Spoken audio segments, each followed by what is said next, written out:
दीक्षा मित्तल जी दिल्ली से। राधा। राधे राधे महाराज जी। महाराज जी, इस संचित कर्म के काल चक्र में हमारे पहले जन्म का स्वरूप और आधार क्या है? देखो, ना हमारा कोई आधार है और ना हमारा कोई और स्वरूप है। अगर पहली बात पूछते हो तो पहली बात यही है कि हम वही हैं जिसकी खोज कर रहे हैं। हम अपने को भूल करके हर बार अपने को देह मानकर ऐसे जाल अपने आप फैलाते चले गए कि उसी में फंस गए। जैसे मकड़ी खुद जाल बनाती है अपने अंदर से उगल करके और उसी में खेलती है और उसी में समाप्त हो जाती है, ऐसे ही हम वासनाओं का जाल खुद रच लिए और उसी वासनाओं के जाल में फंस करके नए नए नए नए कर्म, नए नए योनियां, नया नया स्वभाव रचकर हम फंसे। हमें कोई नहीं बांधे, हम कोई और नहीं है, हम वही हैं जो है, वही है, दूसरा नहीं है। ये केवल 1 करोड़ घड़े रख दिए जाएं तो 1 करोड़ सूर्य नहीं उसमें सूर्य का प्रतिबिंब दिखाई दे रहा है, सूर्य एक ही है। 1 करोड़ घड़े नष्ट हो जाएं तो सूर्य पर कोई फर्क नहीं पड़ता, वो प्रतिबिंब केवल नष्ट होते हैं। ये घड़े हैं, इनमें जो पावर है वो एकमात्र परमात्मा तत्व है। हाँ, उसे भक्ति रस में भेद करके वर्णन किया गया, जीव कहा गया क्योंकि देह भाव में आ गया, अंश कहा गया क्योंकि परमात्मा स्वरूप को भूल गया। और जब जान गया तो देखो, गोस्वामी जी बड़ी प्रवीणता से लिखते हैं, सोई जान ही जेहि देहु जनाई, जानत तुम ही हुए जाई, ब्रह्मविद ब्रह्मवि भवति तस्मित् जने भेदा अभावत। भक्त और भगवान के बीच का भेद अभाव हो जाता है। क्यों? वही तत्व है, वही तत्व है, एक ही परम तत्व बहुत रूपों में वो संकल्प काम कर रहा है। एको हम बहुश्यामा। हाँ, नाम स्त्री है न पुरुष है। अब ये बात जानने के लिए बिना साधन चतुष्टय के, बिना साधना के कोई अनुभव नहीं कर सकता। केवल बातों से हम इस प्रपंच से नहीं छूट सकते। ये देह भाव इतना दृढ़ हो चुका है जन्म जन्मांतर से कि हम बात करते हैं लेकिन हमें भाव है कि मैं पुरुष हूं, बात करते हैं लेकिन मैं भाव है स्त्री हूं। तो देही भाव तो है ना, कैसे अपने स्वरूप को जान पाओगे? कई बार वर्णन किया है कि देखो, heater, fridge, cooler, AC, light, रेलगाड़ी और भी बहुत सी, लेकिन बिजली सब में एक है। वो यंत्रों के प्रभाव से अलग अलग दिखाई देती है, तो बिजली अलग नहीं हो गई। कहीं हीट पैदा कर रही, कहीं शीतलता पैदा करी, कहीं रफ्तार पैदा करी, कहीं पानी निकाल, बड़े काम उसके हो रहे हैं, लेकिन पहचानने वाला एक ही शब्द बोले गए, बिजली है, बिजली है। अगर वो पहचान नहीं जानता तो कहेगा कि बिजली तो ठंडा करती है फ्रिज में, ये हीटर में आग कैसे पैदा कर, बिजली कैसे हो सकती है? ऐसे ही एक ही बिजली है, धर्मात्मा और दुरात्मा। ये दो बाहरी करण हैं जिनके कारण क्रियाएं एक अनुकूल एक प्रतिकूल दिखाई दे रही, लेकिन उनमें जो समतुल परमात्मा तत्व है वो वही है। इन सब घड़ों में एक ही सूर्य चमक रहा है, दूसरा नहीं चमक रहा। जब खोजने चले, जब मिला तो खोजने वाला नहीं रहा। बस इतनी बात समझो, ये गूढ़ विषय परमार्थ। जब मैं था तब हरि नहीं, और अब हरि है, मैं नहीं। बस खत्म, खेल। अब खेलो, अब उसी को सखा मान के खेलो, उसी को गुरु मान के खेलो, उसी को पिता मान के खेलो, उसी को स्वामी मान के खेलो, जो चाहो अब खेलो। उसी खेल में आ गए, सच्चिदानंद वपु सच्चिदानंद खेल। अब कोई परेशानी नहीं। क्या है, प्रकृति के खेल को अपना मानकर प्रकृति के खेल में खेल रहे, इसलिए लगता है कहां मैं वो हो सकता हूं। ऐसा लगता है ना, जैसे गांव में एक कील ऐसे उठाई जाए और ऐसे फेंकी जाए तो गिर जाएगी ना। कहा जाए जिस धातु का एक कील है, ऐसे ही एक मकान जैसा बनता है हवाई जहाज, और वो हवा में उड़ता है। मानेगा कोई? कील उड़ा के दिखाओ अगर, कैसे समझ में आएगा? जब वो देखेगा और विज्ञान को समझेगा तब समझेगा कि ऐसे नहीं, इसमें काफी आदमी बैठते हैं, साथ में एक पूरी सवारी बैठती जैसे बस में, और वो हवा में उड़ता है। आप विचार करके देखो, ऐसे लगेगा कि एक जीव जो मलिन आचरण कर रहा है वो भगवत स्वरूप कैसे हो सकता है?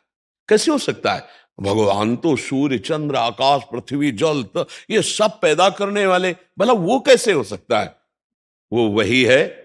इस घड़े के भेद के कारण तुम नहीं समझ पा रहे, ये घड़े का भेदन करो तो अभी तुम्हें पता चल जाएगा कि चिनगारी जो ज्वाला से अलग हुई है तो उसका अस्तित्व चिनगारी है, लेकिन फूस और हवा साथ मिल जाए तो अभी ज्वाला रूप धारण कर ले, वो चिनगारी ज्वाला ही है। उस चिनगारी को चिनगारी मत समझो, ज्वाला ही है, बस अनुकूल वायु मिले।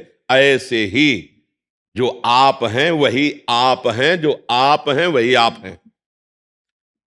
ज्ञान ना होने के कारण अज्ञान की धरा में हम अपने को बांटे हुए भेद में, मैं स्त्री मैं पुरुष, ये अच्छा ये बुरा, इसी का नाम अविद्या है, माया है। और जब ज्ञान प्राप्त हो जाता है या भगवत प्रेम प्राप्त हो जाता है तो इष्ट के सिवा, आराध्य देव के सिवा कुछ नहीं बचता, मैं भी नहीं बचता। भक्ति में ब्रह्म नहीं, माया नहीं, नहीं जीव नहीं काल, अपनी सुधि ना रही, एक रहे नंदलाल, एक आराध्य देव। ज्ञान में अन्य सब खो गया, मैं केवल बचा।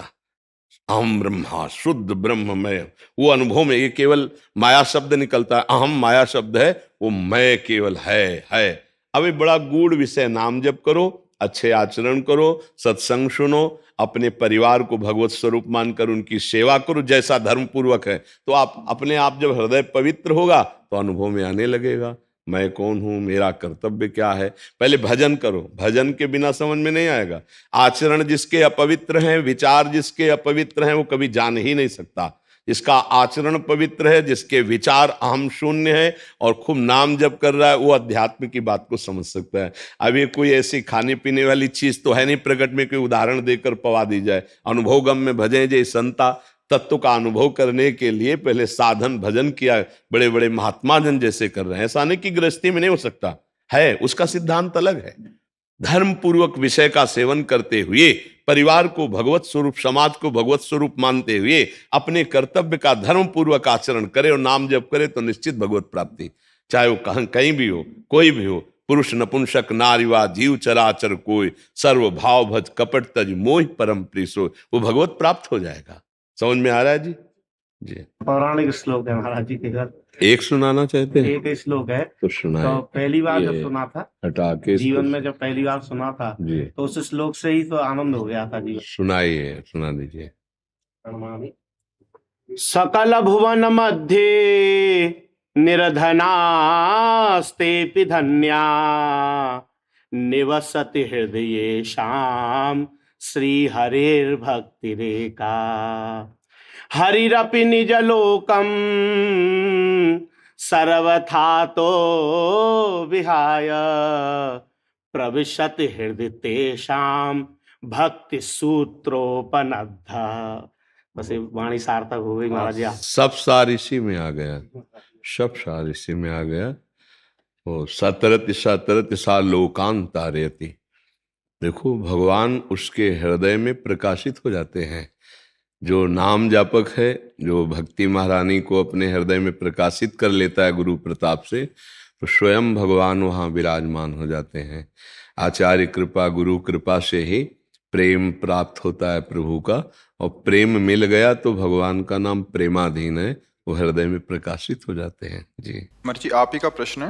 भागवताचार्य आनंद देव उपाध्याय जी, क्या परमार्थ और व्यवहार एक हो सकते हैं? कैसे कोई जब साधक तक परमार्थ और साधक का परमार्थ और व्यवहार एक नहीं होगा तब तक साधना परिपक्व हो ही नहीं सकती है।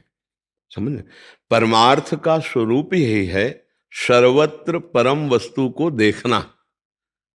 प्रकृति के देखने वाले ये नेत्र हैं, ये परमार्थ वस्तु को नहीं देख सकते। इसमें स्त्री दिखाई देगा, पुरुष दिखाई देगा, अच्छा दिखाई देगा, बुरा दिखाई देगा, इसमें उत्तम अधमता ये दिखाई देगा, क्योंकि प्राकृतिक चक्षुओं से प्रकृति को ही देखा जाता है। जब हम परमार्थ मार्ग में चलते हैं तो गुरु कृपा से यदि भक्ति मार्ग का उपासक है तो हृदय चक्षु खुलते हैं, प्रेम नेत्र, वो सर्वत्र देखता है अपने प्रिया प्रीतम को। चिद चिद लक्षणम सर्वम राधा कृष्ण में जगत। जो ज्ञान मार्ग का उपासक होता है उसके बुद्धि में चक्षु प्रकाशित होते हैं, जो ज्ञान चक्षु कहे जाते हैं, तब वो देखता है सर्वम खलमिदम ब्रह्म ने नानास्ति। एकमात्र परमात्म तत्व के सिवा दूसरा नहीं है, तो हमारा व्यवहार वैसे ही होना चाहिए। सबके सुख प्रदान करने का व्यवहार, सबको धर्म पूर्वक मर्यादा में रह करके, अगर दंड भी देना है तो भी वो पूजा है, और उसका सम्मान करना है तो भी पूजा है। हमारा व्यवहार परमार्थ हो गया तो भगवत प्राप्ति दूर नहीं है।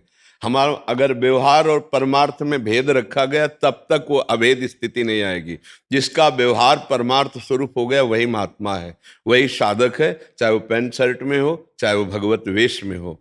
भगवान अर्जुन जी को कर्तव्य पर जोर दे रहे हैं। महामुनिस्मर युद्ध च, युद्ध करते हुए मेरा स्मरण सतत तुम्हारा चलेगा तो तुम विजयी हो, तुम हमारे परम भागवत हो और तुम हमको प्राप्त कर लोगे, क्योंकि सतत स्मृति ही भगवत प्राप्ति है। अनन्य चेता सततम यो माम स्मृति नित्यशः तस्याहम सुलभा पार्थ। मैं उसके लिए सुलभ हो जाता हूं। व्यवहार में जब हम व्यक्ति देखते हैं तब सुख भोगने की लालसा जागृत होती है। उस व्यक्ति से, उस वस्तु से, उस स्थान से, उस पद से मैं सुख भोगूं, यही उसका बंधन है और यहीं से उसका पतन प्रारंभ होता है। परमार्थ में तत्व दृष्टि होती है।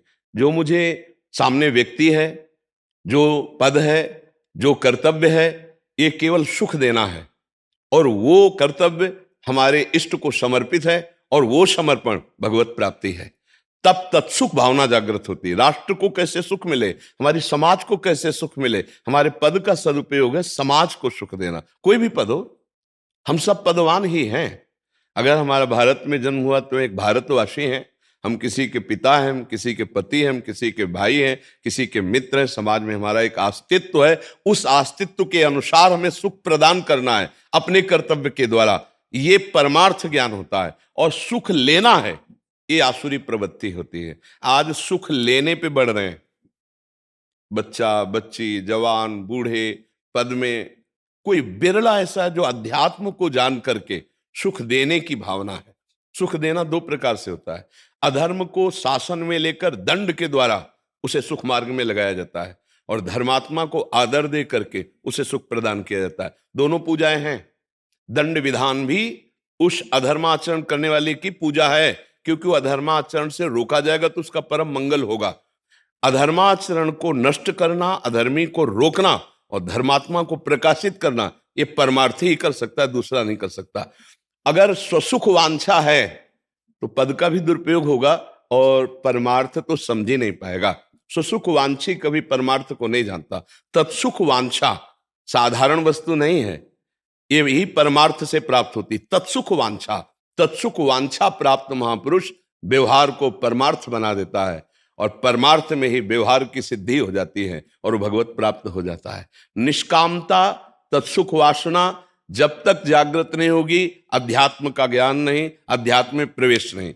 और जब ये स्वसुख वांछा है तो ये राक्षसी प्रवृत्ति बहुत बुरी तरह से मनुष्य का नाश कर देती है।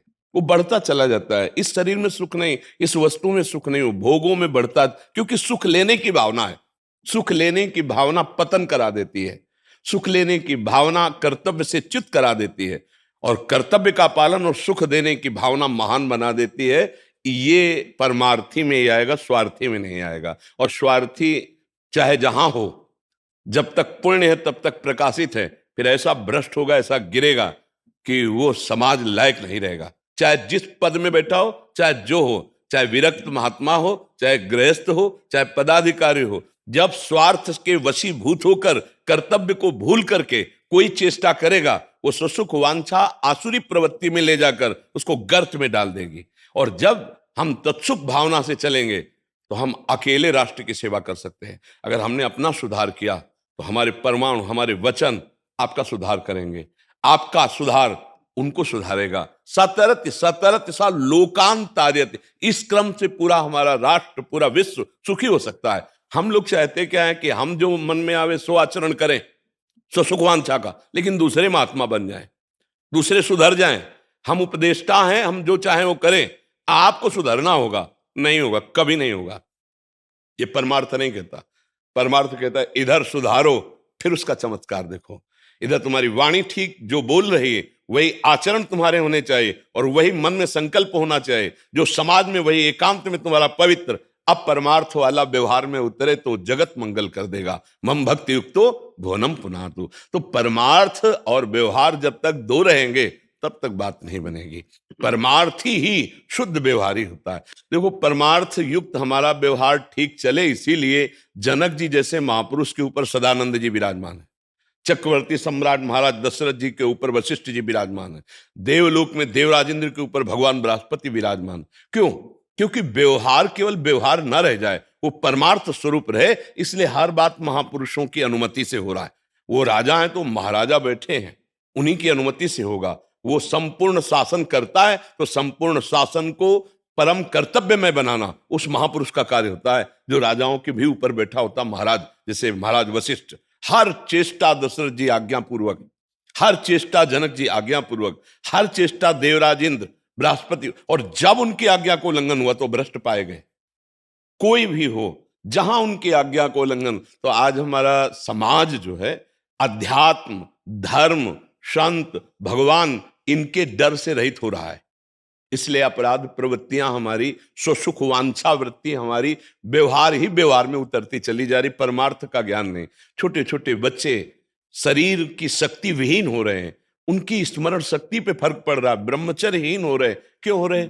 क्योंकि ना भगवान का डर है, ना शास्त्र का डर है, ना गुरु आज्ञा का पालन है, तो मनमानी आचरण होता चला। जहां मनमानी आचरण है, जहां भोग विलासिता है, जहां सुख वांछा है, वो व्यवहार उसे नरकगामी बनाएगा। और जहां परमार्थ का शासन हो गया, अगर अभी कुछ समाज सुरक्षित है तो कानून के भय से, भगवान को मानो या ना मानो, धर्म को मानो या ना मानो, डंडे को तो मानोगे ना, तो कानून का भय ना हो। तो अभी देखो मनुष्य रूपेण राक्षस विचरंती, ऐसा तुम्हें दिखाई देगा कि सींग भर नहीं, पूरे राक्षस हैं। खान पान व्यवहार आप देखो, जैसे समाचारों में जो आते हैं, जो समाज में हो रहे, तो व्यवहार तभी माना जाएगा वास्तविक जिसमें परमार्थ है। परमार्थ विहीन व्यवहार तो आसुरी प्रवृत्ति को प्रकट कर देगा, सुख वांछा आसुरी प्रवृत्ति बढ़ जाएगी। क्यों? व्यवहार तभी शुद्ध माना जाएगा जब परमार्थ युक्त होगा, शास्त्र सम्मत होगा। शास्त्र सम्मत नहीं, कोई भी ऐसी बात नहीं जो हमारे शास्त्रों में ना हो। कोई भी, हमारे भारत के अस्त्र शस्त्र भी बने तो हमारे शास्त्रों से ही बने, विज्ञान भी सफल है तो शास्त्रों से ही सफल है। कोई ऐसे सूत्र नहीं है जो हमारे शास्त्रों में ना हो। इसलिए अध्यात्म ही व्यवहार को पुष्ट करता है, और अध्यात्मवान ही व्यवहार को सही ढंग से चला भी सकता है। आप प्रत्यक्ष देख लीजिए, जिसको अध्यात्म का ज्ञान है उसी के द्वारा शुद्ध व्यवहार हो रहा है, उसी के द्वारा समाज का पोषण हो रहा है। और जहां अध्यात्म नहीं वहां शोषण ही शोषण है, चाहे जो व्यक्ति हो, चाहे जिस पद में बैठा हो, चाहे जिस भेष में हो, अध्यात्म ही सर्वोपरि है। जी, व्यवहार निस्वार्थ, मतलब परमार्थी का व्यवहार निस्वार्थ। हाँ, क्योंकि वो जानता है ना, उस विषय को जानता है। जो जिसके अंदर अविद्या है, देहाभिमान है, वो तो व्यवहार में सुख भोग की आकांक्षा रखेगा। सुख भोग की आकांक्षा, लाभ की आकांक्षा रखने वाला स्वार्थी कैसे कर्तव्य का पालन कर सकता है? भगवान अर्जुन जी को क्या शिक्षा दे रहे हैं? सुख दुखे समय कृत्वा लाभा लाभो जया जयो, यह है परमार्थ। हम अपने कर्तव्य का पालन करेंगे, चाहे सुख मिले चाहे दुख मिले, लाभ मिले हानि मिले, जय मिले पराजय मिले, इसकी कोई परवाह नहीं। हम अपने कर्तव्य का पालन करेंगे, एक कदम पीछे नहीं हटेंगे। अपने कर्तव्य में अपने प्राणों का विसर्जन कर देना, ये परमार्थ सिखाता है। देख लो, हमारा जो परम पावन धार्मिक देश है, इसकी प्रणाली देख लो। अब क्या होता है कि हम बाहर को आदर्श मानते हैं, जो केवल भोग विलासिता में लगा, वो हमारा आदर्श, भारतवासियों का वो आदर्श नहीं होता। भारतवासियों का आदर्श ब्रह्म ऋषि हुए हैं, और धर्मशास्त्र हुए हैं, और संयम जितेंद्रियता, ये आदर्श हुए। बेविचार आदर्श नहीं है, व्यसन आदर्श नहीं है, मनमानी आचरण आदर्श नहीं है, धर्म संग्रह आदर्श नहीं है। धर्म संग्रह, हाँ, पवित्रता, जितेंद्रियता, ये अध्यात्म से आता है। अध्यात्म जब तक नहीं तो जीवन किस काम का?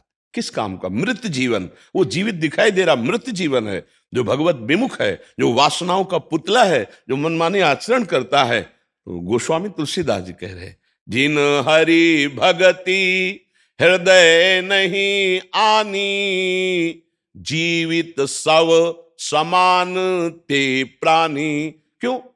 क्योंकि उसके अंदर स्वार्थ वासना है, वो मृत तुल्य है, विवेक काम नहीं कर रहा है। वो ऐसी जगह गिरेगा, ऐसे आचरण करेगा, खुद दुखी होगा और चार को और दुखी करेगा। इसलिए अध्यात्म तो अनिवार्य, अध्यात्म ही शुद्ध व्यवहार का निर्वाह कर सकता है, अन्यथा नहीं कर सकता।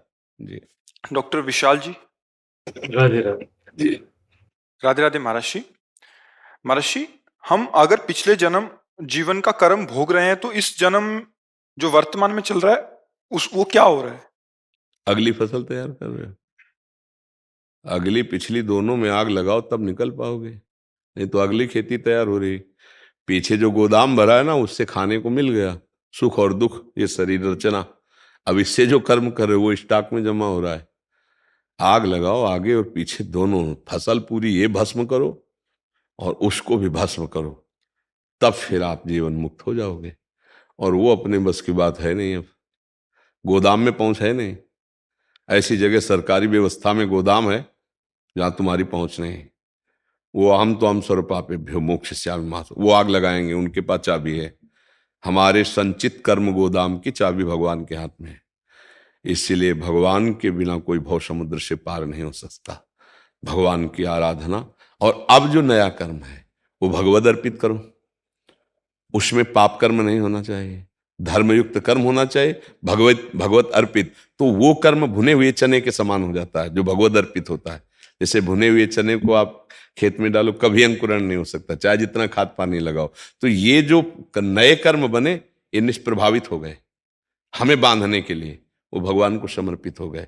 पुराने जो संचित कर्म है भगवान की शरणागति और नाम जप के प्रभाव से भस्म हो गए। जो इस शरीर की रचना हुई, इसमें सुख दुख आजीवन के लिए जो है उसको हम भोग लेते हैं। बड़े बड़े संतों को भोगना पड़ता है, नहीं तो भजन बल से उसको मिटा दें, है ऐसी सामर्थ्य। लेकिन भगवान के विधान को मानकर, जैसे पता है कि हम ऐसा कर सकते हैं पर कानून नहीं है, तो जो कानून को जानता है वो फिर नहीं, वो जानता है मैं ऐसा कर सकता हूं, पर वो जानता है सरकारी कानून के विरुद्ध हो जाएगा, ऐसा नहीं करेंगे। ऐसे बड़े बड़े परमहंस महापुरुष, जैसे रामकृष्ण परमहंस जी के गले में कैंसर था, वो मिटा सकते हैं, भजन बल से मिटा सकते हैं, बिल्कुल मिटा सकते हैं, पर वो भगवान के कानून को नहीं। इस शरीर को बनाते समय कानून में है कि इतने वर्ष में इतना भोगना है, तो स्वीकार है, दंड स्वीकार है। जैसे कानून जिसने बनाया है, माना उसी ने बनाया है, लेकिन अगर कानून के अंतर्गत वो भी अपराध कर देता है तो उसको जानबूझ के सजा स्वीकार करनी पड़ेगी, अपने कानून रक्षा के लिए करनी पड़ेगी कि नहीं। जिसने कानून बनाया है, अगर वही कानून के विरुद्ध आचरण कर दे तो उसे जानबूझकर सजा स्वीकार करनी पड़ेगी कि कानून तो मैंने ही बनाया पर विरुद्ध आचरण कर दिया तो उसका सजा, क्योंकि फिर अन्य प्रमाण नहीं माना जाएगा। तो ऐसे ही भगवान को प्राप्त महापुरुष भगवान के विधान कानून को सहते हैं। बड़े बड़े संतों में देखा गया कि बड़ा तेज है, बड़ा प्रताप है, लेकिन उनको अमुक कष्ट है, तो क्या वो मिटा नहीं सकते? दूसरों के कष्ट मिटाने की बात करते और अपने नहीं मिटा सकते? बोले मिटा सकते हैं। तो क्यों नहीं मिटाया? बोले भागवतिक कानून की रक्षा कर रहे हैं, भागवतिक कानून की रक्षा कर रहे हैं कि जो विधान भगवान ने बना दिया, प्रभु आज्ञा अपेल श्रुति गाई, उसको सह रहे हैं। नहीं, मंत्र में भजन में इतनी ताकत है कि जो चाहे वो कर सकते हैं। पर इसी बात का तो राक्षस लोग दुरुपयोग उठाए। भक्त और राक्षस में क्या अंतर? दैत्यों ने भारी तपस्या की और उसका दुरुपयोग किया, मार के फेंक दिया भगवान ने। अब देखो ना, वो भी तो तपस्या किए, लेकिन एक भक्त तपस्या करता है और बड़े बड़े कष्ट सहता है तो भगवान उनके अधीन हो जाते हैं। और वो जगत मंगल करने वाले महात्मा, वो दूसरों का कष्ट मिटा देंगे पर अपने शरीर के कष्ट को नहीं, उसे भोगते हैं। ये भगवान का विधान। आगे समस्त कर्म भगवान को समर्पित हो रहे हैं, पीछे जितने भी हमारे कर्म हैं वो भगवान की कृपा से भस्म हो जाते हैं, तो जो वो जीवन मुक्त हो जाता है। वैसे भी शरणागति में ही करोड़ों जन्मों के पाप नष्ट हो जाते हैं। सन्मुख होए जीव मोहि जब ही, जन्म कोट यज्ञ नाशों तब ही। जे ही शरणागत हुआ भगवान के, तो करोड़ों जन्म के पाप, पर करोड़ों थोड़ी अनंत जन्म हो चुके हैं। पूरी जब से सृष्टि रची तब से आज तक का रजिस्टर जलाना है, वो भगवान जलाएंगे। तभी तो जीवन मुक्त होना कोई ऐसे सहज माना जाता है। भगवान का आजीवन भजन, पापाचरण रहित धर्माचरण, भगवान का आश्रय, निश्चित भगवत प्राप्ति हो जाएगी। या अंतिम समय अचानक भगवान का नाम याद आ जाए तो पूरा फाइनल सही हो जाएगा। अंतिम सही हो गया तो फाइनल सही हो गया। जैसे अजामिल अंतिम समय नारायण बोल दिया तो पूरा जीवन पापाचरण रहा, कोई प्रायश्चित नहीं हुआ, लेकिन बाजी जीत गया, क्योंकि फाइनल में नारायण बोला तो परम पद का अधिकारी बन गया। पर अंतिम समय कैसे आएगा? उस समय तो अचानक घटना घटेगी या कोई भयानक पीड़ा होगी, तब शरीर छूटता है। उस समय भगवान ही स्मरण आके बन जाए तो बन जाए, नहीं उस समय स्मरण थोड़ी होता है। जीवन भर जो भजन करता है उसके अंतिम समय भगवान उसकी स्मृति बन जाते हैं। आकर राधा पहुंच गया, राधा रानी के पास, कृष्ण पहुंच गया, राम पहुंच गया राम जी के पास। ये भगवान देते हैं। जीवन भर भजन किया है, अब अंतिम समय सिद्धांत है, जो आपकी स्मृति वही, जैसे भरत जी अंतिम मृग का स्मरण किया तो हिरन बन गए। भजन का फल कि भगवान अंतिम समय हमारी याद में आ जाए, वो भगवान देते हैं। इसलिए जीवन भर पाप से डरा जाता है, धर्म से चला जाता है, नाम जप किया जाता है, शरीर के कष्टों को भोग लिया जाता है। भजन के बल से पूर्व संचित पाप भस्म, आगे के कर्म निष्फल, प्रारब्ध भोग लिया, जीवन मुक्त होकर भगवान को प्राप्त हो गया। समझ पा रहे हैं आप? धनंजय जी मुंबई से। राधे राधे। राधे राधे महर्षि, आपके चरणों में कोटि कोटि प्रणाम। गुरुदेव, आत्मज्ञान, मोक्ष और भगवत प्राप्ति में क्या अंतर है? जब हम आत्मज्ञान प्राप्त करते हैं तभी मोक्ष होता है। मोक्ष का मतलब ही होता है कि जो बंधन नहीं था उससे मैंने बंधन मान लिया था, बंधन छूट गया, उसे मुक्त अवस्था कहते हैं। हमारा आत्म स्वरूप मुक्त था, मुक्त है, मुक्त रहेगा। भ्रम से हमने अपने को शरीर मान लिया, जैसे शरीर, भ्रम से हमने अपने को अंतःकरण जानते हो, मन बुद्धि चित्त अहंकार, अंतःकरण मान लिया। भ्रम से हमने कारण शरीर, जिसे स्वभाव कहते हैं, हमने अपना स्वरूप मान लिया। इसी को साधना के द्वारा, आत्मज्ञान के द्वारा इसको हम हटाते हैं, अपनापन हटाते हैं। शरीर से जब अपनापन हटाते हैं, हृदय से, अंतःकरण से जब अपनापन हटाते हैं, स्वभाव से जब अपनापन हटाते हैं, ये बहुत कठिन बात है, बहुत जन्मों से लगे तो बोध हो जाता है। जैसे शांत निर्मल जल के नीचे क्या है मुझे दिखाई दे देगा? निर्मल हो और शांत हो। हलचल हो रही और गंदा है तो नीचे क्या नहीं दिखाई देगा? ऐसे ही जब हमारा हृदय निर्मल होता है और शांत होता है तो स्वरूप का जहां से प्रकाश आ रहा है वो मैं ही हूं, वहां हमारी स्थिति हो जाती है। तो उसे कहते हैं आत्मबोध हो जाना। आत्म माने अपना, कोई और नहीं है। जहां बोध हुआ तो मुक्त हो गया।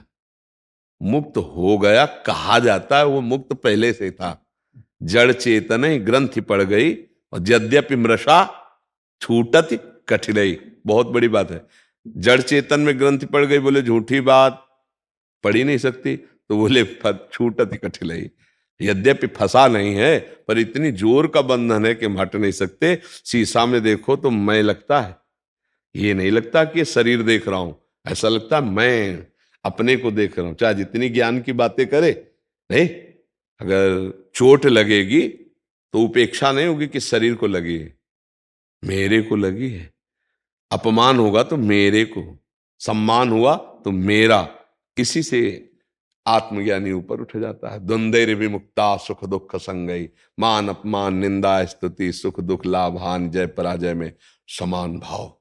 अपने स्वरूप का ज्ञान, उसके लिए साधना है।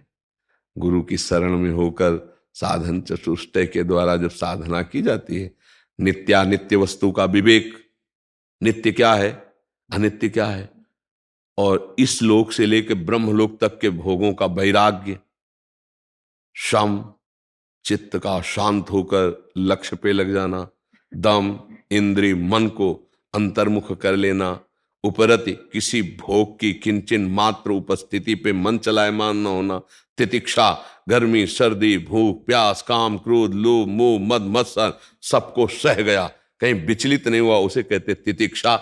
ऊपर तितिक्षा श्रद्धा, गुरु के वचनों पे, शास्त्र वचनों पे पूर्ण विश्वास, और समाधान, अब परमात्मा प्राप्ति के सिवा कोई दूसरा लक्ष्य नहीं।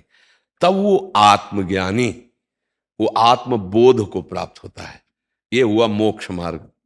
और भगवत प्राप्ति अपने लाडले प्रभु साकार, राम रूप, कृष्ण रूप, इन रूपों में नाम जप करते हुए, इनका चिंतन करते हुए, इनकी आराधना करते हुए इनको प्राप्त हो जाना, इसे भगवत प्राप्ति कहते हैं, उसे मोक्ष कहते हैं। समझ पा रहे हैं आप जी?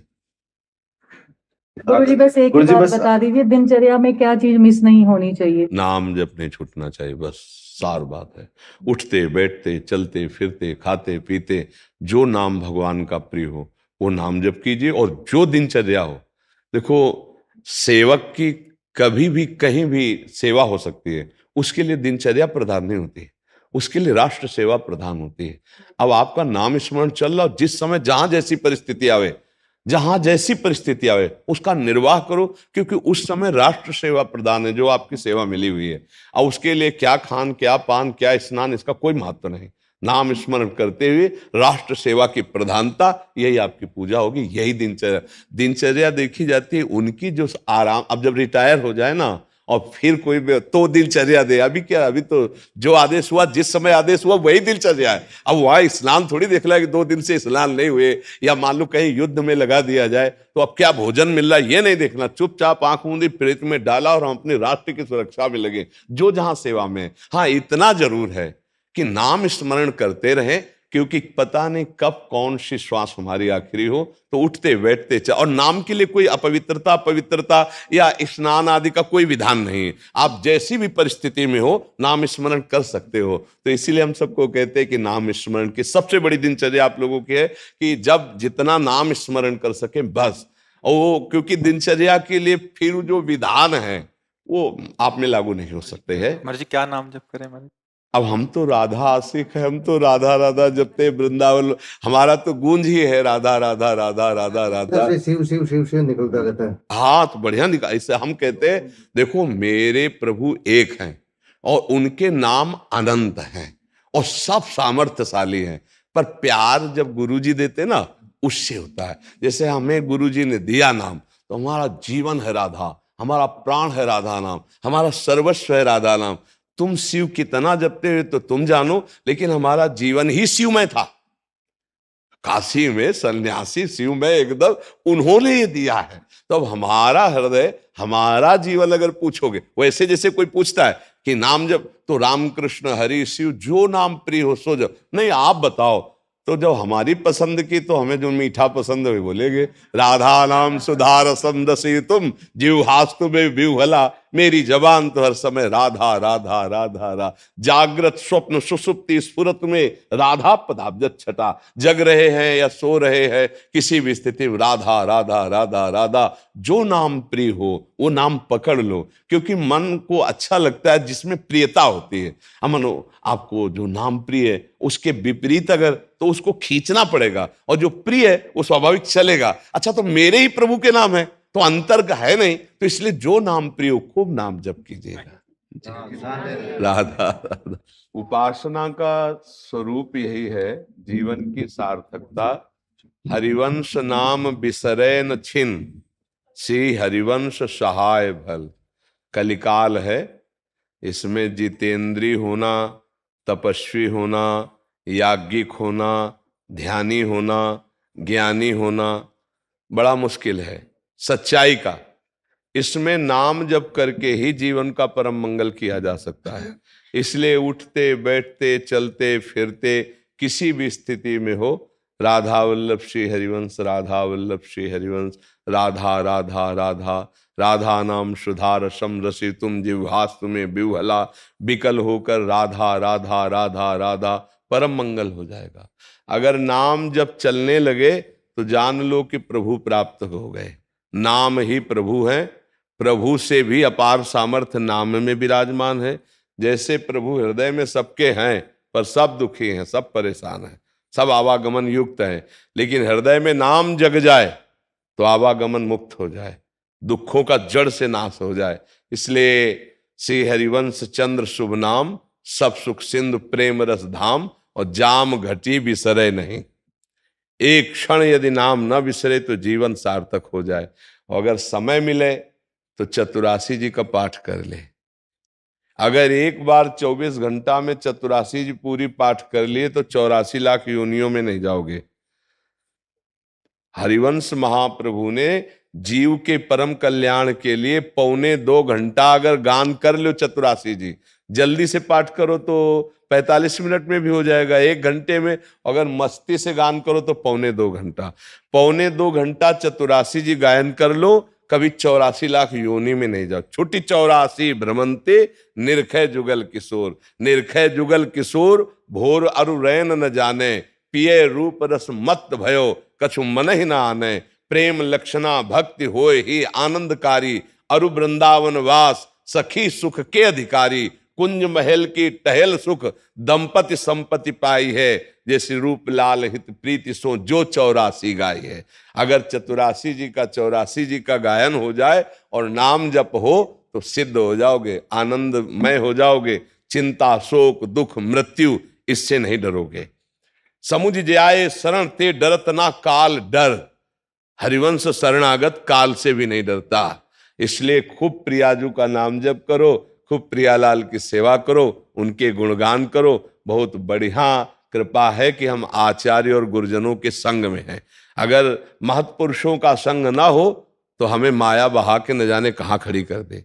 जब महापुरुषों का संग मिलता है तो समझो प्रभु मिलना चाहते हैं, इसलिए हमें संत समागम आचार्य संग ये तभी प्रदान करते हैं। रसिकों का संग आचार्य संग तभी प्रदान करते हैं जब हमारा अंतिम जन्म होता है। तो मानो अब हमारा अंतिम जन्म है, अगर सावधान हो गए, राधा राधा राधा राधा जपे, हरिवंश हरिवंश हरिवंश जपे, वाणी जी का गायन किया तो नाम वाणी जहां श्याम श्यामा तहां, नाम वाणी सुनत श्याम श्यामा सुबस, नाम वाणी निकट श्याम श्यामा प्रगट। श्री राधा वल्लभ लाल की जय। एकांश वर्मा जी लखनऊ से। राधे राधे गुरु जी। राधे राधे महाराज जी, आपके चरणों में कोटि कोटि प्रणाम। गुरु जी, मैं आपको अपना गुरु मानता हूँ। महाराज जी, मैं एक छात्र हूँ, लॉ की पढ़ाई कर रहा हूँ। क्या मेरा कर्म यही है या कुछ और है? हमें कैसे पता चलेगा कि हमारा कर्म क्या है? और क्या बहुत सारा धन कमाने वाला व्यक्ति ही सफल कहलाता है? और या क्या कामयाब? आपने ऐसा कैसे मान लिया कि धन ही सफलता है? ऐसा कैसे मान लिया? धन सफलता है ये तो फिर ठीक नहीं, फिर तो आप गलत जगह आ गए। धन अगर प्रधान बुद्धि तब तो राक्षस हो जाएगा, वो मनुष्यता ही नहीं रहेगी। पक्का जिसके लक्ष्य में केवल धन हो जाएगा वो आसुरी प्रवृत्ति वाला हो जाएगा। परिणाम में देख लेना, एक राक्षस उसके अंदर दिखाई देगा व्यक्तित्व में। वो चाहे जितना बाहर से समझदारी से करे, लेकिन उसकी राक्षसी प्रवृत्ति झलक जाएगी। वो एक असुर होगा जो केवल प्राणों का पोषण, सुख की लालसा, केवल धन की लालसा, वो राक्षस। कोई भी हो कहीं भी हो, उसके अंदर एक राक्षस पैदा हो जाए। एक रो रहा है, साहब पक्का मैंने नहीं किया, सबूत भी नहीं मिल रहे, पर बगल से अटैची आ गई है क्योंकि धन की प्रधानता है, तो अपराधी को मुक्त कर दिया जाएगा, निरपराधी को सजा मिल जाएगी। राक्षस बैठ गया अंदर उसके। धन ने एक राक्षसी प्रवृत्ति पैदा कर दी। कहीं भी विश्व में, कहीं भी किसी भी पद में, किसी भी जगह राक्षस पैदा हो जाएगा, क्योंकि धन की भावना जागृत हो गई। धन से भोग मिलेंगे और भोग से मैं सुखी हो जाऊंगा, यही तो राक्षसी बुद्धि है। भाई ये बात दिमाग में नहीं रखना है कि धन से सुख मिलता है। कर्तव्य और धर्म का पालन करने वाले का सम्मान होता है। अगर जहां धन का सम्मान होता है तो वो वही लोग हैं जो एक बुद्धि जिनकी मिल रही है। नहीं, धनी का सम्मान नहीं होता। धन की प्रधानता यानी धर्म की प्रधानता, तो अपने आप सुख सुविधाएं उसके चरणों में लौटती हैं जो धर्म से चलता है। क्या समझते हो? समुद्र कभी आवाहन करता है क्या नदियों का? इठलाती हुई दौड़ती हुई जाती तो क्या कभी उफान मार दे क्या? सब सूख जाए नदियां तो क्या समुद्र घट जाएगा क्या? ऐसे धर्मात्मा पुरुष होता है। धन की प्रधानता तो राक्षस बना देगी भैया, पक्का बना देगी। भाई भाई को मार डालता है धन की प्रधानता में। धन की प्रधानता में कितने कितने खतरनाक खेल हो रहे हैं, देख लीजिए। सारा खेल धन का है। धन में आप कुछ भी कर सकते हैं अगर धन लक्ष्य बन गया। धन लक्ष्य नहीं है। धर्म पूर्वक धन की प्राप्ति होनी चाहिए। धर्म पूर्वक सुख भोग करने की लालसा, वो मोक्ष पद की प्राप्ति करना। धर्म फिर अर्थ, फिर काम और फिर मोक्ष।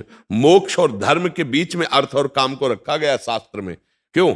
धर्म पूर्वक अर्थ कमाओ और मोक्षाभिलाषी होकर धर्म पूर्वक भोगो तो तुम्हारी कामना तुम्हें बांधेगी नहीं। नहीं तो ऐसे तो सब बावरे हैं। धन के लिए तो सब बावरे हैं। कैसे मिले? बस जैसे मिले। फिर ये ठीक नहीं, फिर ये तो फिर तो गलत जगह प्रश्न हो गया। धन को, धनवान को तुम सुखी समझते हो? क्या सुख तुम देखते हो? वो व्यभिचारी वो नाना प्रकार के व्यसनों में फंसा हुआ, नाना प्रकार की शोक चिंता और धन की जलन में जल रहा, तुम उसे सुखी कहते हो? तुमने कितने धनियों को देखा है चिंता शोक अशांति बिना भगवान के चरणों का आश्रय लिए नष्ट नहीं हो सकती। चाहे कुबेर जैसा धनवान हो तो भी शांति नहीं मिल सकती कभी भी, कदापि। किसी को ये भ्रम तो छोड़ दो कि धन हो जाएगा तुम सुखी हो जाओगे, तुम शांत हो जाओगे। नहीं नहीं नहीं, कदापि नहीं। हमें एक व्यक्ति दिखाना जो ये कह दे कि मुझे धन प्राप्त हुआ, मैं सुखी हो गया और शांत हो गया। ऐसा कभी नहीं हो सकता। तस्मात् शास्त्रम प्रमाणम तेम, शास्त्र प्रमाण के अंतर्गत की बात कर रहे। महाराज ययाति का नाम सुना होगा, अगर ना सुना हो तो सुन लीजिए। उन्होंने अपनी जवानी भोगी, अपने बेटे की जवानी भोगी, और चक्रवर्ती सम्राट थे। शुक्राचार्य जी के वरदान से बेटे की जवानी ली, और फिर लिखा कि एक अजितेंद्री भगवद विमुख पुरुष, भगवद विमुख अजितेंद्री पुरुष को विश्व ब्रह्मांड की सब स्त्रियां, रुपया, पैसा, धन, संपत्ति जो भी सब मिल जाए तो भी वो कभी तृप्त नहीं हो सकता। ये महापुरुषों का अनुभव है। क्या जीवन में आप लोग भोग नहीं भोगे? क्या संसार में ही तो हैं? क्या धर्म ही से चल रहे हैं? अंदर से देखो अपना रजिस्टर तो आपको पता चलेगा। लेकिन आपकी स्थिति क्या आज शांत है कि हे नाथ अब कुछ नहीं चाहिए, मैं थक गया? आप देख लो, पूरा जीवन हो गया लेकिन वही अभिलाषा, वही अंदर की चाह भोगों की जो बचपन में उठी थी आज तक वही है। ईमानदारी से देखो तो बचपन की तुम्हें याद होगी, आज की भी याद करके बीच से पूरा जोड़ लो। क्या नहीं भोगा, क्या नहीं देखा, क्या नहीं खाया, पर आज भी वही है। इसका मतलब जो मेरी मांग है वो गलत है। मुझे अपनी मांग को सुधारने के लिए अध्यात्म से जुड़ना पड़ेगा और इस पर ब्रेक मारनी पड़ेगी। घी डालते रहो धीरे धीरे आग में तो कभी बुझेगी नहीं। घी डालना बंद करो, अपने आप बुझ जाएगी, बुझाने की जरूरत नहीं। अधर्माचरण करना बंद कर दे, गंदे आहार, गंदे व्यसन, गंदे प्रकार से धन कमाना बंद कर दे। शांति, सुख, चिंता रहित वो मृत्यु पर भी विजय प्राप्त करने वाला महात्मा बन सकता है गृहस्थ में, जो ऐसे आचरण करके नाम जप करता है। ये भाई बहुत धनी देखे, धन से शांति होती तो शांति मिल जाती बहुतों को। शांति मिलती भगवान और धर्म से। भगवान का आश्रय, धर्म से चल रहे हो, नमक रोटी खाओगे शांत रहेगा हृदय। अधर्म से 14 सब्जी रखोगे पर जलते रहोगे, तुम्हारे चित्त को कभी शांति नहीं मिल सकती। किसी से भी देख लो, सब लोग है समाज में, किसी से भी पूछ लो। हाँ, जो विवेकवान है, अज्ञानी तो यही कहेगा ना कि चाहे जैसे मिले, रुपया मिले। क्यों? रुपया से भोग सामग्री, भोग सामग्री से सुख, तो बुद्धि भ्रष्ट है ना। भोगेश्वर प्रसक्ता नाम तयापहृत चेतसाम व्यवसायत्मिका बुद्धि समाधो न विधीयते। जिसका भोग और ऐश्वर्य पर मन लग गया है वो कभी पापात्मा जी भगवत प्राप्ति की बात ही नहीं सोच सकता है। तो उसका निर्णय थोड़ी माना जाता है। निर्णय माना जाता है जिसका दिमाग काम कर रहा है, विवेक काम कर रहा है। विवेक से देखो कहां सुख है, कहां सुख। धन क्यों प्यारा लगता है? आपको एक कमरे में बंद कर दिया जाए और नोट ही नोट केवल जमा कर दिए जाए। अब बोलिए, अगर रो के चिल्ला के ना बोल पड़ो कि मुझे पानी चाहिए, मुझे भोजन चाहिए, रुपया नहीं। रुपया क्यों चाहिए? क्योंकि भोग सामग्री मिलती है, केवल केवल भोग सामग्री मिलती है उसका। नहीं तो अभी जैसे पीछे 2000 रुपया बंद हो चुके हैं ना, अब आपको एक कमरा भर के 2000 रुपया दिए जाए, आप सुखी हो जाओगे क्या? क्योंकि चल लेते नहीं। भोग सामग्री मिलती है इसलिए रुपए का महत्व है। भोग सामग्री क्यों? क्योंकि उससे हमें सुख मिलेगा। यही भ्रम हमको फंसा करके नष्ट कर रहा है। किसको सुख मिला भोगों से? सब आप लोग बैठे हो, गृहस्थ हो, आपको त्यागी तपस्वी थोड़ी कि आजीवन लंगोटी लगा के घूमते रहे तो आप क्या जानो भोगों में क्या सुख है। आप देख लो, वही हलचल मन में, वही चंचलता, वही मन भोगना चाहता है बार बार और खोजना चाहता है सुख, है सुख। इस शरीर में नहीं, इस शरीर में, इस भोग में नहीं, इस भोग। पकड़ो ना इसकी चाल को। 40 वर्ष, 50 वर्ष, 60 वर्ष, 70 वर्ष आपको भोगते हो गए लेकिन कहीं विश्राम नहीं मिला। एक बार तो निकल जाता कि हे नाथ, जैसे केवट बोला प्रभु के चरणों को धोके, अब कछु नाथ न चाहे मोरे। ये बोलो, कोई बोले विश्व में तभी बोलेगा जब नाम जब चल रहा है, भगवान से जुड़ा है तो बोल सकता है। भोगों से जुड़ा हुआ वो नहीं बोल। धन का कोई महत्व नहीं। धन का महत्व है कि उससे भोग मिलते हैं। भोगों का इसलिए महत्व है कि हमें अज्ञान से ये पता चल गया, हमारी बुद्धि ने बता दिया कि भोग भोगने से सुख मिलता है। लेकिन किसको है सुख? सब भोग ही तो भोग रहे है किसको सुख? आप महात्माओं को क्यों नमस्कार करते हैं? कौन सी खास बात है? जो पांच भौतिक शरीर आपका वो उनका, जो आप भगवान के अंश हो उनके अंश। केवल इस बात के लिए नमस्कार करते हो कि मैं जहां फिसल गया भोगों में वहां तुम निकल गए। बस इसी बात के लिए संतों को नमस्कार करते हैं कि नहीं? संतों को प्रणाम क्यों करते भाई? इसी बात का तो कहीं ना कहीं तुम्हारे अंदर भोग त्याग का महत्व है कि नहीं है, तभी तो प्रणाम करते हो। नहीं, खास बात क्या है? अरे भाई, बड़ा अधिकारी होता तो सलूट मारी जाती है, लेकिन लेट के पूरा घुटने टेक के पूरा प्रणाम करने की जो पद्धति है वो किसी अधिकारी को नहीं है। क्यों लौट जाते हो? जहां हम फिसल गए वहां तुम पार हो गए। केवल खास बात एक है कि मैं संसार में फंस गया, तुम भगवान में आसक्त हो गए। जहां मुझे काम ने परास्त कर दिया वहां तुम निकल गया। अगर भेष रख करके भी उसे में फंसा हुआ है तो कोई खास बात नहीं है। निकल गया तो खास बात है। नहीं, खास बात क्या है? बोलना, अरे एक से एक बहुत विद्वान, एक से एक पढ़े लिखे हैं, एक से एक वैज्ञानिक है। बुद्धि की प्रवीणता को हम थोड़ी नमस्कार करते हैं, हम आचरण को नमस्कार करते हैं। कि जहां काम ने, क्रोध ने, लोभ ने, मोह ने मुझे परास्त कर दिया वहां तुम निकल गए, इसलिए तुम्हारी जय। और वही सुनने आए हो आप कि अध्यात्म के द्वारा हम कैसे इन दुष्टों पर विजय प्राप्त करें जो अभी तक हमें गुलाम बनाए हुए हैं। चाहो या ना चाहो, अगर तुम यहां आए हो तो केवल इसी बात के लिए आए हो। संत समागम का मतलब क्या होता है? कि हम अपने दुर्गुण, दुराचार, दुर्विचारों पर विजय प्राप्त करें जो हमें अभी तक परास्त करते रहे। खास बात समझिए, अगर धन में महत्व बुद्धि रही तो भोग में महत्व बुद्धि है, भोग में महत्व बुद्धि है तो बुद्धि भ्रष्ट है। वो कहीं भी कुछ भी कर सकता है आदमी जिसकी भोग में महत्व बुद्धि है। यार मैं नहीं चाहता था पर जबरदस्ती मुझसे ऐसा लगता किसी ने करा दिया। वही भोग की चाह, जो नहीं होना चाहिए था वो कर्म जब बनता है तो खुद आदमी कहता है कि मैं दंड भोगना चाहता हूं, मैं चाहता नहीं था, पता नहीं कैसे हो गया। कोई भूत नहीं था, तुम्हारे अंदर भोग की चाह थी, उस चाह ने पाप कर्म करा दिया। नहीं, जबरदस्ती कोई कैसे करा सकता है? भोग की चाह, जहां हम जिनके चरण छूते हैं उन पर हमारी गलत दृष्टि हो जाएगी। भोग की चाह, इसी को मिटाने के लिए अध्यात्म है। धर्म पूर्वक भोग भोगो और उस चाह को रौंद दो, मिटा दो जो तुम्हें अधर्माचरण, पापाचरण कराती है। तो भगवत प्राप्ति इसी जन्म में हो जाएगी, इसी जन्म में परमानंद की। नहीं तो ठीक है, अभी ओपन नहीं हो रहा आपका कर्म, इसलिए आप सफल हो, पुण्य कर्म आपका काम दे रहा है। जब वो ओपन होगा तो मिट्टी में मिल जाओगे। आप देख लो, अपने भारत ही में देख लो, भारत में देख लो, हर उदाहरण आपको यहां मिलेगा।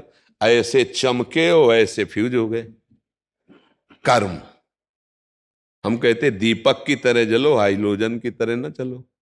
दीपक की तरह जलो और जलते रहो बहुत काल तक तो सुखी रहोगे। हाइलोजन की तरह एकदम प्रकाशित हुए फ्यूज होकर के गिर गए, किस काम के?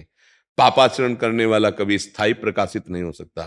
थोड़े दिनों के लिए आपको दिखाई देगा सुखी समृद्ध, फिर मिटिया मेट हो जाएगा। क्योंकि पाप कर्म कभी किसी को निरंतर सुखी नहीं रख सकता। थोड़े दिन के लिए उसका, जब तक पुण्य कर्म काम कर रहा है तब तक सुखी रह सकता है। क्यों भाई?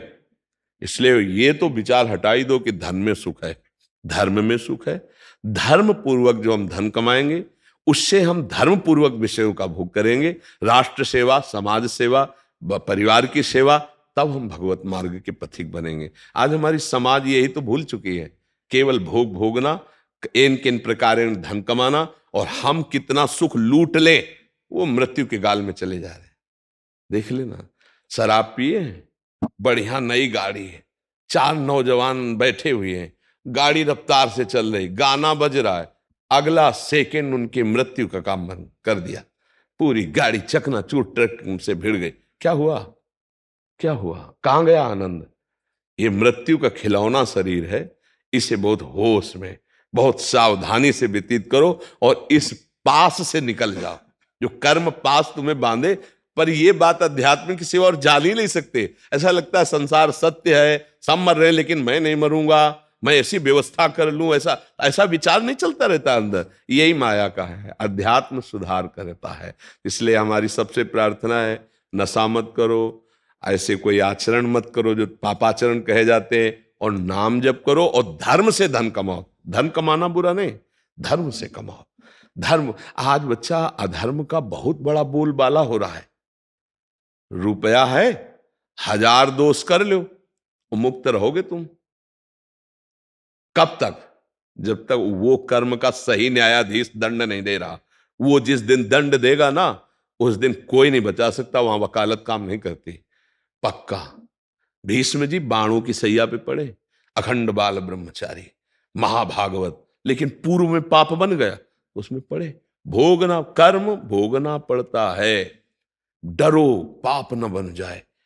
अब ये नया खेती जो हो रही है भगवान को अर्पित, भस्म हो गया, पुराना गोदाम भस्म हो गया, अब शरीर का प्रारब्ध हम भोग रहे हैं, राधे राधे, जीवन मुक्त हो गया, भगवान को प्राप्त हो गए। ये जीवन बहुत कीमती भैया। नाम जप करो तभी बुद्धि शुद्ध होगी, तभी समझ में आएगा। धन कमाओ लेकिन धर्म पूर्वक। अधर्म का तुम्हारे पास आया हुआ रुपया तुम्हारे परिवार को, तुमको नष्ट कर देगा, अशांत कर देगा, पागल बना देगा। पागल जानते हो, देखो शराब पिए, बेविचार किए, ड्रग्स नशा किए और माता पिता से ये सब पागलपन ही तो है। जिनके चरण छूना चाहिए उनको पीट रहे हैं, जिनको उस समय सेवा करनी चाहिए घर से निकालने। पागलपन नहीं, व्यसन बढ़ गया, गंदी बुद्धि बढ़ गई, अत्याचार बढ़ गया। कोई भी हो, कहीं भी हो, धर्म से चलो, धर्म से अर्थ कमाओ, नाम जप करो तो मनुष्य जीवन सुखी रहेगा और आगे भी सुखी रहोगे जी। राधा राधा राधा राधा राधा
राधा राधा राधा राधा राधा राधा